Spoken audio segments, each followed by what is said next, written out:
உன்னை காப்பாற்ற நான் பல ரூபங்களில் வந்தேன். நான் உன் அருகே இருக்கும் நேரம் உன் துன்பங்கள் காற்றில் பறந்து போகிறது. அப்போது நான் அருகே இருப்பதை நீ உணராமல் உன்னை காப்பாற்ற நான் தரும் வாய்ப்புகளை அலட்சியமாக விட்டுவிடுகிறாய். அதன் பிறகு துன்பம் மீண்டும் வரும்போது என்னிடம் வந்து முறையிட்டு அழுகிறாய். ஆனால் உன் சக்தி என்ன தெரியுமா? நீ எவ்வளவு பெரிய பள்ளத்தில் விழுந்தாலும் மற்றவரை விட வேகமாக எழுந்து மேலே வரக்கூடிய ஆற்றலை கொண்டுள்ளாய்.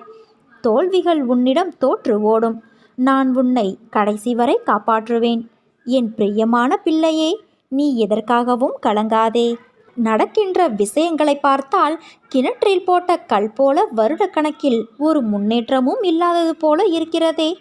ஆண்டாண்டு காலம் அழுது புரண்டாலும் கால நேரமெல்லாம் கைகூடி வந்து நாம் நினைத்தது எல்லாம் நடப்பது போல தோன்றினாலும் அது வெறும் கனவாய் போனதே.